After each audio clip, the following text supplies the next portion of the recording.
Hey YouTube, Eric here. So I bid on another salvage. This time it's a UTV. It is a RZR 1000S. The 1000S is a Woods machine. It's a 2017. Has 195 miles on it. And what's wrong with this guy? Well, I tell you what, near as I can tell, not a whole lot. So I poured over this machine, and the front headlights aren't quite lined right, and there's a little cracking here and whatnot in the plastic, a little bowing here, little bowing here. And what's going on here is that this machine took a bonk on the front, amongst other things, and it bent this bracket and this bracket, allowing the entire front end to move in about 1.5 inches. And those two brackets are a whopping $35 to replace. And so I've got those on order, and I expect the entire front end will pop back into place as soon as I replace those. The next thing, far more obvious, is that the roll cage is bent. And the machine apparently took a hit on its passenger side, the right hand side. Here you can see there's a physical crack in the roll cage. This side of the roll cage is maybe 2 inches lower than the other side, but the entire roll cage is moved.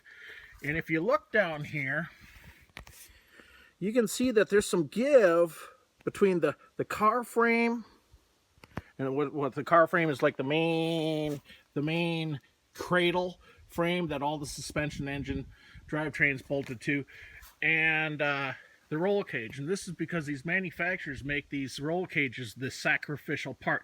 They would rather bend a roll cage than the main body. But because where the roll cage mounts on this machine, the pivoting point is down here, and this insurance company, I believe the reason why they told this machine out is this door won't close. It's off by about 3/4, 1 inch.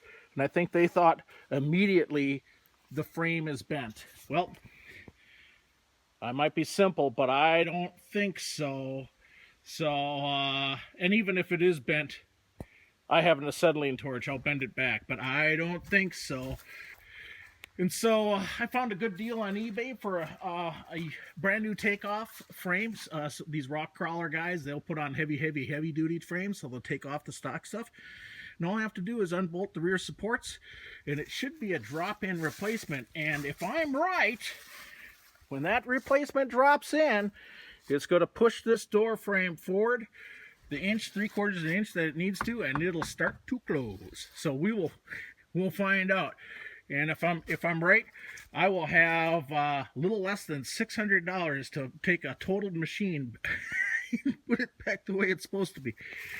The crazy thing about this machine is this. It's only 195 miles on it. It was like second ride? First weekend? I don't know. It's a 2017, and it's been sitting around for 3 months for the auction to cook off. So I imagine this happened in the springtime this year, and they maybe bought a year-old model. I don't know. It's a machine. I mean, the tires look brand new. So anyway, we'll see how this project turns out, YouTube. I'll keep you up to date. This is MinnesotaEric signing off. If you like this video, give me a thumbs up, and if you like my channel, subscribe. Talk to you later, YouTube. Bye-bye. Yes, I need